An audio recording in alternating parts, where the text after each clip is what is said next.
Hi, we're on the road to Billow, or Billowheeler as it's properly known, the home of Callide power stations and the mines supplying those power stations, the coal mines.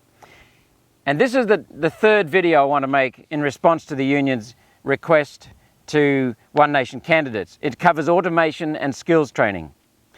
Like the union's letter says, automation throughout history has produced greater benefits in terms of safety and security, removing people from hazards or removing tedious or risky or heavy work. And when automation is successful, it leads to increased productivity, and that leads to cheaper prices and higher standards of living for all, and job security, because today our world continues to be highly competitive. If we try to escape this fact, we get run over, because in human society, continuous improvement is relentless. It's a fact of life. As the union says, savvy companies always do cost-benefit studies. To do otherwise is stupid. While needing to be mindful of community impacts, if we do not relentlessly improve safety and productivity, we fall behind our international competitors, and then we lose our whole industry. Royalties, if they come from higher productivity, can be afforded. That's an increase in royalties. Where the benefits, though, do not increase profits, yet simply maintain our competitiveness in a tough international market, it would be stupid to raise royalties and do companies out of business. There should be no forced redundancies. That makes sense. Locals should work it out with the companies.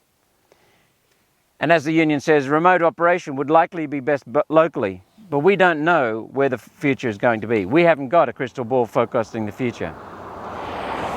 We don't want to interfere in the complex tax structure other than to do what One Nation has always called for and will continue to call for, improve our state and national tax systems to remove unfair advantage to foreign multinationals who use our people and infrastructure and who have the benefit of our laws.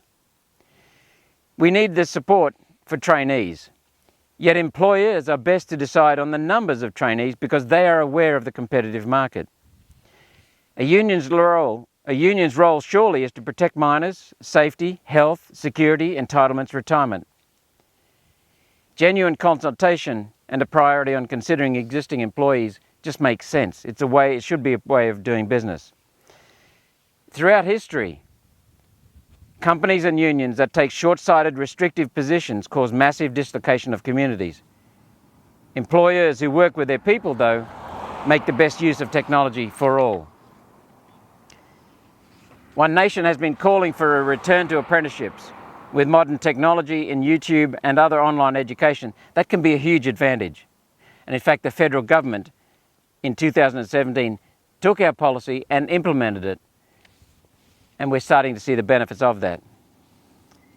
When it comes to skills training, the other topic in the union's letter, we agree with the union that training to develop skills is essential to our state's future and our industry's future. Training people with the aim of controlling them and restricting people is stupid. And the union's letter cites an example. We agree with the union on that. Portability of skills is important, not only for the industry, but for the communities and for the state.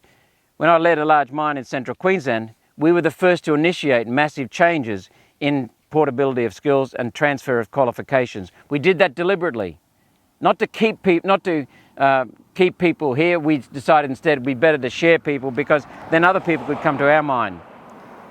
As I said, we already support and drive apprenticeships.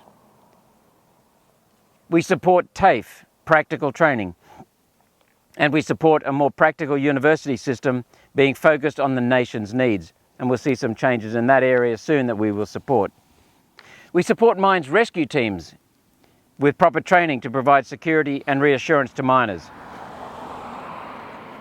Our focus on the basics, such as drastically reducing electricity prices to keep jobs here in our state, is a key to apprenticeships and skills development.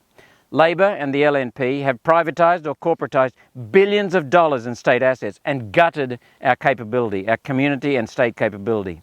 We oppose privatisation and corporatisation because it leads to higher prices through monopolies and loss of control and plundering of public assets. The taxpayers paid for these assets and they've been flogged off by Labor and Liberal. The labour machine is now using our electricity generators to gouge everyone who uses electricity and turn this essential service into a source of billions of dollars revenue.